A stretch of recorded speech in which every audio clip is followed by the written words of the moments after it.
Hi, this is Graphically Alex coming at you with all things fat related. If that's something that interests you, please subscribe. I'd love to have you. Today, we're going to cover the overly nice thin person. This is definitely something I've seen a lot on TikTok and on the internet in general. I think a lot of times people who are thinner, when they talk about the issue of fatness, they have a very, very difficult time finding the balance. And there is one to be found. You can't be too harsh, which a lot of them are, and you can't be like this guy. So we're going to go through it. I'm going to break down how he's too nice, essentially, to the point of being unhelpful. And so let's go. I'm a skinny person, and yesterday I made a video about a plus-sized man. That video sparked a conversation that opened my eyes to something that I think every skinny person should think a little bit more about. For a little context, So already we're starting a little bit cringy because we're kind of like, he's painting this as if it's something that skinny people just don't ever see, or that it's like this invisible issue or this invisible thing. You don't know if a skinny person has lost weight, for example. You can't really tell that about all skinny people. I would have rather he said skinny people that have never been fat or that have never thought about it. Maybe that would work. But you need to be a little bit more specific, because what you're doing in that situation is you're painting a picture in a fat person's mind that no thin person understands. You're painting and reinforcing a negative belief that fat people typically have, which is that thin people can never understand me, therefore I should never listen to them ever. Okay, therefore I should never listen to any advice whatsoever. Even if that person was fat before and lost weight, then I think there should be a little bit of listening. You know, there's differences, individual, whatever, what will work, etc. I get it. It doesn't mean you just follow somebody blindly, but it does mean you should at least entertain it or really think about it. But when he does this, he encourages fat people to not consider the perspectives of somebody who's skinny or who has lost weight or whatever. That's what you're doing. So I get that I'm really, really, being very, very scrutinizing, but I think it's important, not for him specifically, but just in general. I see this a lot, and it needs to stop. this very obnoxious street interviewer interviewed a plus-sized man where he asked him what his order was at Burger King. The dude politely answers his question and says, "I just order one Whopper," and the joke is that, oh, he's a big guy, so he must order more than one Whopper. In my video, obviously, I criticized the interviewer for being this shallow bully, but afterwards, I had this moment of clarity. So when it comes to comedy, sometimes comedy, it'll hit or it will miss. It's very subjective. In terms of if it's a bullying situation, I didn't watch the clip. I'm going to just say that. But what I'm going to comment mostly on is this moment of clarity he has after. But what I will say is, when you are actively, hating on fat people or pushing this type of stuff, it doesn't help either. I think that that's kind of obvious. I try to say that plenty on the channel. I should probably, comment on some overly mean people too. But for the overly nice, I comment on it because it's seen in society, and especially on social media, to be a universally good thing to be nice. Most people know it isn't good to be nasty or overly harsh, but almost everybody acts like it's always good to be nicey nice all the time. That's why I'm making this. Okay, let's hear his moment of clarity. For plus-size people, their weight and size is always the first thing that people notice about them. Their weight is the first impression every time, whether they like it or not. This is a huge issue because, again, think of who he's talking to primarily. He's thinking he's talking to thin people. He's thinking he's talking to people who have never been fat. He's thinking he's talking to those people. Those people, they might not even watch the video. They might not be interested. They're not going to be listening that deeply. who's going to be listening to him and really reveling in what he's saying? It's going to be fat people. It's going to be especially fat people that have toxic ritualistic mindsets, aka people who, and behaviors, people who have the letter E followed by the letter D. That's who's going to be listening. Okay, and they're going to be really, really reveling in it. And I actually saw a fat activist revel in this video, which is why I'm making it. When you say this, when you say their weight and size is the only thing, is always the first thing that people notice about them. What are you doing? He's thinking he's calling out some form of bigotry. He's, the high and mighty, goody good, nicey nice, skinny person. That's what he thinks he's doing. What you're actually doing is you're encouraging toxic ritualistic beliefs and behaviors when you say that. So let's break it down. For anybody in my audience that struggles with these things, let's get rid of that right now. Their weight and size, when he says that, he's making that the most important thing about you. What is something that somebody with a toxic ritualistic mindset believes? They believe pretty much universally, regardless of what it is, if it's you're eating too much or you're not eating enough. It always goes back to this. Every time. So when he says that, it's like he's pushing a button and encouraging it, and he doesn't even necessarily realize it.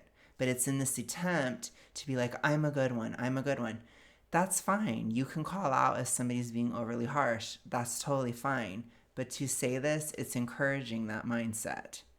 So what I say in a post-recovery mindset is people always notice your appearance first. All aspects of it. Yes, size and weight is a part of your appearance, but it's not the only part of your appearance.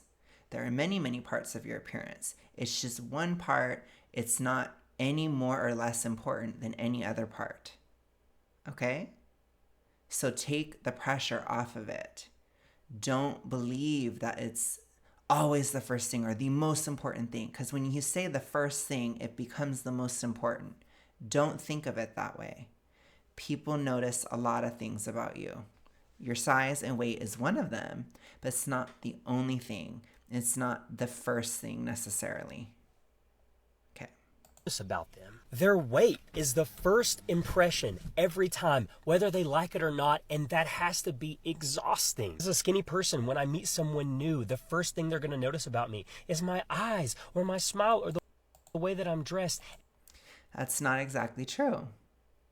Like I said, they could notice your body as well. People notice different things first. It's stupid to even say this. They may notice that you're male. They may notice, other aspects of you. I don't know. They're going to notice a lot of stuff about you. They may notice if you're tall or short. They may notice if you're, your posture, how you look, your teeth, anything. It could be anything. It's stupid to say this. And I never have to think twice if they're making a snap judgment about me or my character. There are a lot of negative connotations with people who are in shape, or people who are skinny, or people who are thin. Again, this is not even real. So now we're just getting into, I don't know if this is just pandering to fat acceptance, but it's a problem. And I understand that on social media, there is such a push for, especially conventionally attractive or people who perceive themselves as such, to be nice. If their audience views them as attractive, then they feel like they have to be nice all the time. And that's fine. I understand it. It's their bag. It's what they're doing. I'm here to tell you as a viewer, they have the pressure to be that way. They're probably lying to you. So I don't want you to internalize this kind of message. Because I think when people say this stuff, sometimes it can be, they really do feel that way, or it's like, they make themselves feel that way because they want that positive interaction with the audience. I can tell you from being on the other side of the camera what it's like. It can be tough when you say things that people don't agree with. It can be very tough. You know, I personally, as I always say, I'm brat. Well, I just started saying I was brat because I entered my brat-city era, but that's a whole different thing. I always say I'm not a people pleaser. I'm not. So for me, I have a very strong integrity in the sense that I do things because I choose to, not because of what the audience thinks. That comes with many drawbacks. You know, my channel doesn't grow as fast as other channels. I have issues, you know, where people get mad sometimes and they'll leave or whatever. But I also have freedom, and I can also get to the root of this issue because, again, I'm not here to just talk about this issue for engagement and some kind of, you know, whatever, money or benefit or whatever the heck, my own clout. I'm not doing it for that. I'm doing it because I want the issue to be fixed. That's why I'm engaging in these conversations, because it's important. This isn't a helpful thing to do to people who are fat. It's not helpful. At best, you'll push somebody, well, not even, that's actually worse. At best, you'll come across as arrogant or like you're better than other people. At worst, you come across as encouraging toxic mindsets. And I don't think that that's your intention. I think your intention is to grow your channel or get positive engagement or make people feel better, right? There's a lot of these things. There's nothing, I have to constantly say, there's nothing inherently wrong with wanting to please other people. But I always think it's important to remember to have some kind of aspect of morality behind it, or at least some form of integrity. I know it's difficult. It's very difficult. Trust me. I have a hard time with the other end. I have a hard time. I don't please people enough. I'll put it to you that way. I have to work on it sometimes because it can be a bit much, honestly. That's a whole other issue.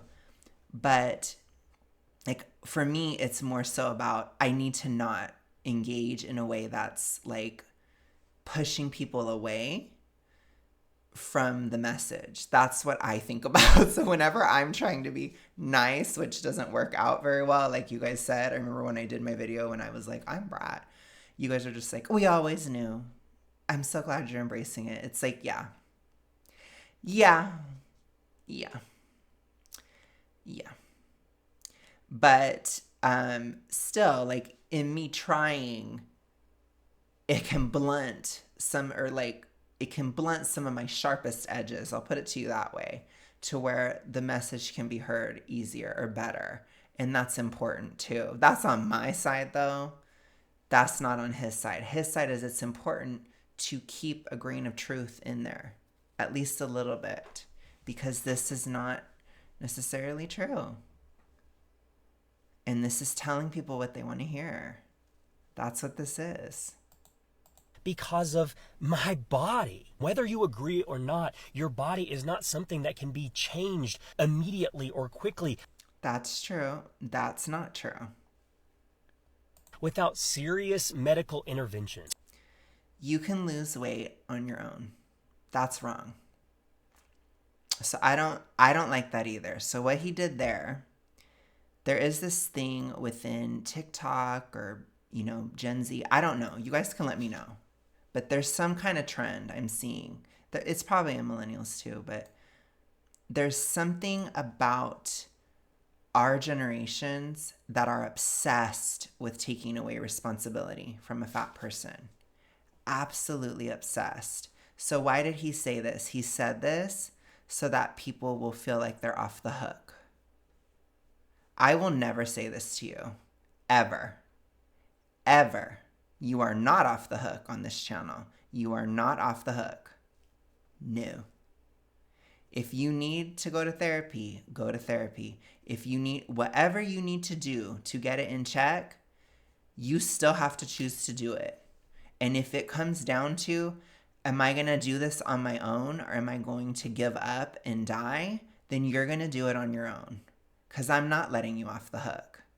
I think it's great to have access and to use whatever is available to you that's healthy, that's right for you, that will get you to a better place, especially in terms of mental health. There are so many different things to do. Okay, so many different options, resources, etc.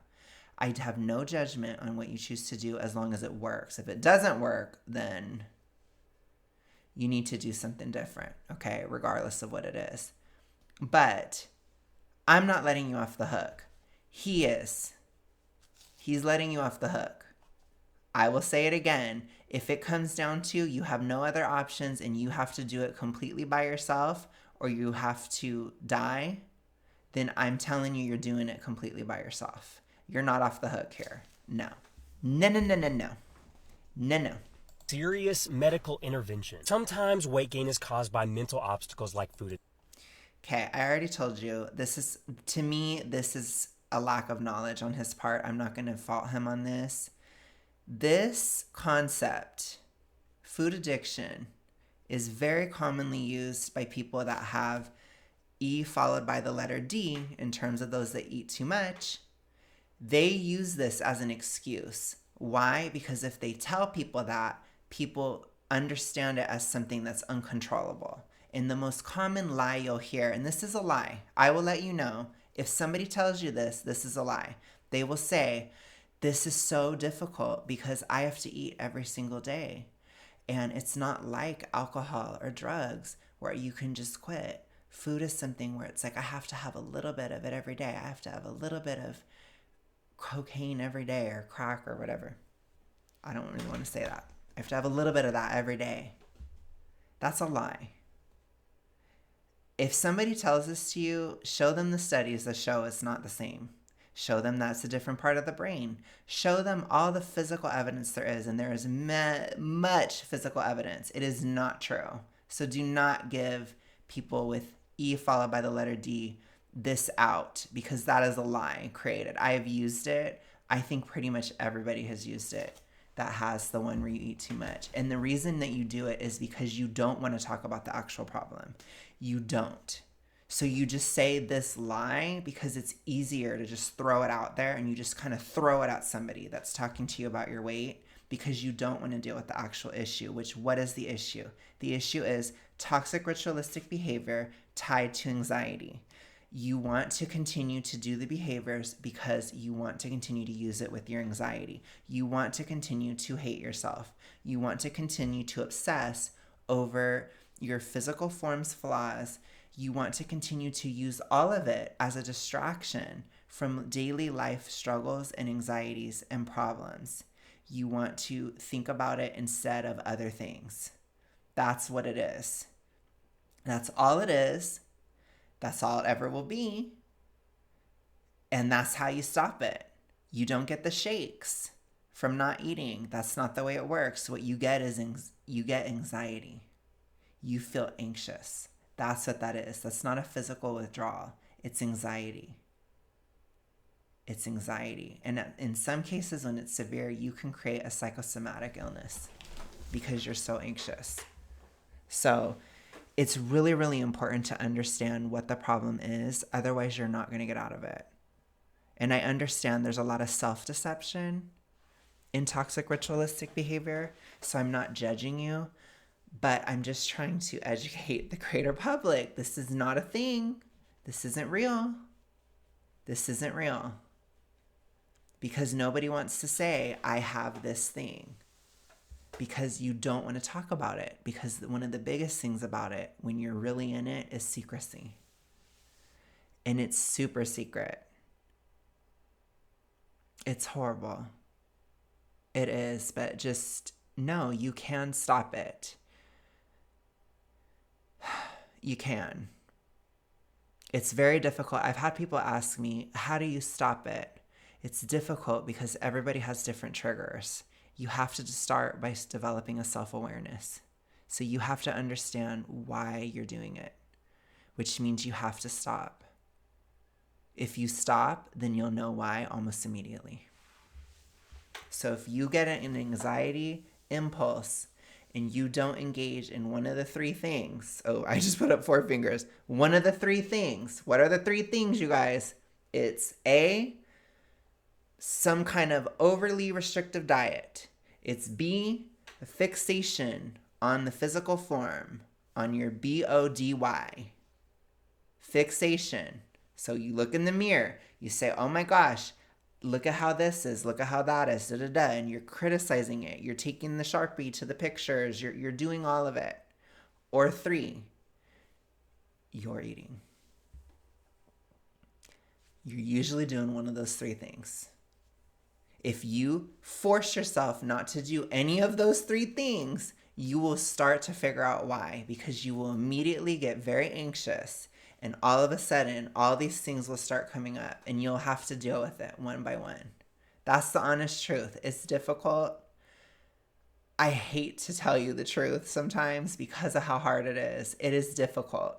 You figure it out, you see your triggers, and you go after one by one by one. And the whole time you go against the compulsion. You try your hardest, and it can feel so difficult especially when it's very severe. But that's what it takes. You conquer every single one. Some of my triggers, which of course they may not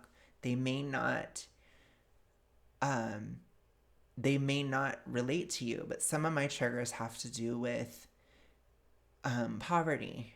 Being poor is a massive trigger. Some of my triggers are being too shy, being too scared, feeling I couldn't function in the world, feeling like I couldn't have a job. That was a huge trigger for me. Or feeling like I couldn't function at a job, being nervous about it, being overly shy was a huge one for me. Huge. One of mine was jealousy, being jealous of other people, feeling like they have things that I don't, or they have traits or personality things, or they have money, or they're in shape and I'm not, like all these different things. That would be a trigger. Romantic things have been a trigger. Feeling out of control in a relationship has been a trigger, or feeling out of control with pretty much anything. Because remember, one of the triggers you likely do have will be control, because that is probably the universal one. But you have to figure out what yours are, and then you have to deal with them. That's what it's about. Okay, let's continue. Addiction, and sometimes it's caused by physical conditions like PCOS. So remember, it's always caused by overeating. That's the number one thing. However, some medical conditions like PCOS and hypothyroidism make you hungrier. Typically, and also diabetes. So stuff that affects insulin, that will make you hungrier. Stuff that, if you're hypothyroid, you will be hungrier as well. So you have to work on hormonal problems. Don't just accept them. We're not going to have hormonal problem acceptance. We do something about it. I'm always going to encourage you guys to do something about it. It isn't just your weight. These hormonal issues, they affect your body in general. They're bad.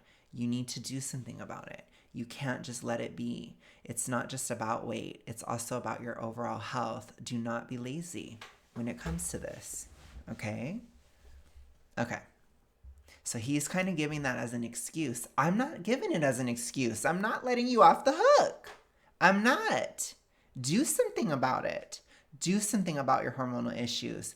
You matter. Don't just think, oh, who cares? No. You should care. You need to do something about it. Those issues affect every system of your body.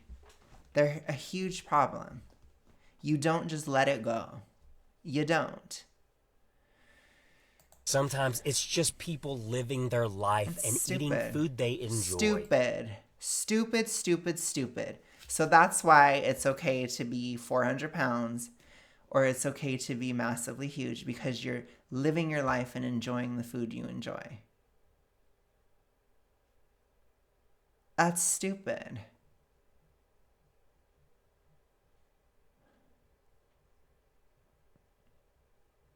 I will let you guys know because I'm out of it. I can be honest.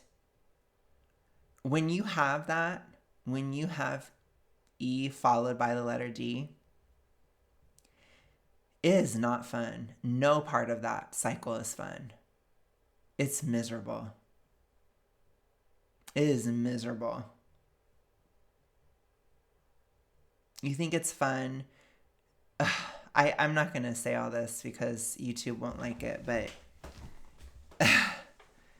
when you have to give people the runaround and all this, when you have to give yourself the runaround because you just don't want to stop it,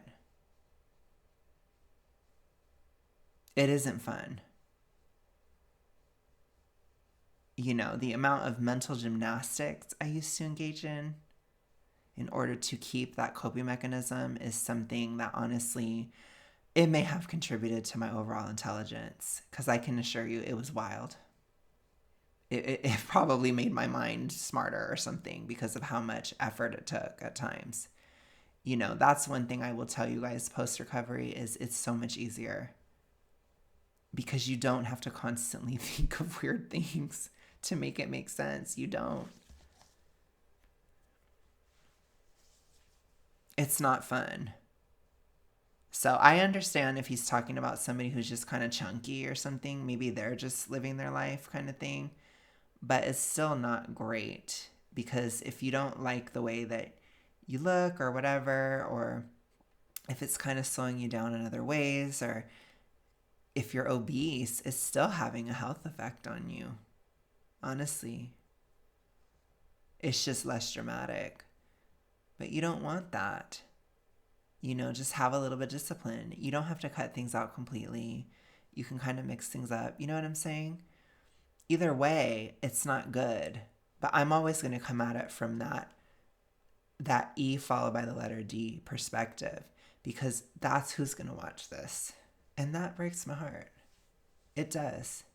Because they're the ones who are the most interested in it. It's just horrible to me. Oh gosh, like I can't even imagine if I would have watched this at 20 years old. Like, oh God, it would have just so encouraged me. You know what I'm saying? And of course, I had my things that I saw or watched or whatever that encouraged it, right? We all do. Because people don't know about this. But this is terrible. Either way, imagine if that interviewer approached that man and asked him about his hobbies or about. That's fine. If we could have just started there, that would have been great. Because, sure, maybe there is an argument against just solely judging people upon appearances. Maybe people are too appearance obsessed in society. I understand that. I do. I feel like that can be something that we could understand, or that it's an interesting question to ask. It's something to think about. That's fine. But this is all appearance based. This is about judging somebody, judging the book by its cover. This isn't about weight. That's a fine point to make. About his first love, anything about his character that would have been better than making an unfunny joke about his weight. His weight, which, by the way, has virtually zero impact on the way anyone else lives their life. It's not about that, though, always. It's about, okay. First and foremost, it's about the person. Because I can assure you, if they're really big, if they're like 300 plus, that weight has a daily and minute by minute impact on their life. So to just kind of let it slide and not really talk about it at all or not help, I don't know if I'm comfortable with that. You know, I understand that sometimes people are caught in these things and I don't have the tools always, you know, it's like you don't always have that. I do my best on this channel. That's what I can do. But in terms of like, you are helping somebody to deny the problem. That's what this is. And that's a huge issue. You're helping them deny it. Don't help somebody deny it. Just leave them alone. Don't say anything about it then. Because it's awful. Secondly, are there any of you in my audience that have had your life impacted by somebody else being really big? Because I know people in my audience that have. I've read the comments. I've read them. And if you want to share your story with that, I encourage you to in the comments below, because that's not true. It ain't true. It isn't. It isn't true of me either. You know, my weight contributed to my hypothyroidism. My hypothyroidism contributed to conflicts, arguments, issues, emotional problems, mental health issues. The actual toxic ritualistic behavior contributed to my hypothyroidism as well, probably even created it in my case. And that had massive effects on my mental health. That made me crazy. It made me get in massive arguments with people a lot. I could feel like my emotions were completely uncontrollable. Like I couldn't get a grip on anything. And you're going to sit there and be like, oh yeah, that didn't affect anyone else's life. Or when I couldn't clean up the house or function at a job, you know, the financial drain that has happened in other people's lives because of what I was doing. I'm not saying it's completely tied to weight, but the weight definitely made all of these things so much worse. Because especially in recent years, with my hypothyroidism, I always struggled horribly at the times of June and December, and I couldn't work as much. So it would affect me financially really badly. And then I'm catching up from those times. It's difficult. It was so much easier this year. So that doesn't affect anyone else's life. If you have to cover the financial slack of someone else, that doesn't affect somebody. I mean, really think about what you're saying. What he meant to say was, it has zero impact on his life. That's what he meant to say. Unlike this person, I want everybody who's super fat and all that, I want you to flourish and have wonderful, reciprocal, balanced relationships, romantic, platonic, familial. I want you to have healthy boundaries. I want you to have peace. I want you to get to that place, because when you're super morbidly obese or when you're caught in this toxic ritualistic behavior, it is almost impossible to be at peace. It's difficult, both in the case of toxic ritualistic behavior, mentally, psychologically, and in all cases, physically. Because the physical health, it does affect how you treat other people, and it affects how you're able to show up in life. And remember, obesity is preventable and curable. So I don't want to hear anything about comparing it to anything else that isn't. Because obesity is preventable and curable. So stop. Once again, I'm not letting you off the hook.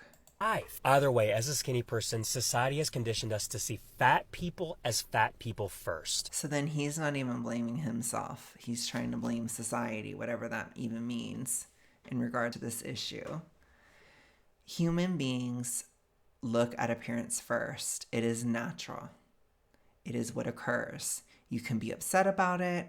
You cannot like it, but it will likely never change. It is very obviously written in our DNA. It is something that will always exist, even if people lie about it. Does that mean that I think we shouldn't try to be higher minded at times and look beneath the surface and look beyond appearance? No, of course I think we should, but I will always acknowledge that people will see appearance first because I live in reality. Okay? It wasn't society that made us that way. It's the fact that we look at people's appearance first. It's a part of being a human being. Okay. Anyways, I love this. And he does this little thing. I hope that I didn't misrepresent for the plus size community in this video. You did. You know, but again, I'm not part of that community, whatever that is. I'm a part of trying to fix this issue. That's what I'm a part of. Video. Much love to you all. Have a beautiful day. Mwah. So I hope you guys got something out of that. Thank you so much for watching. I'll be back tomorrow with another podcast episode. And I will see you guys soon. Bye. Have a good one. Peace.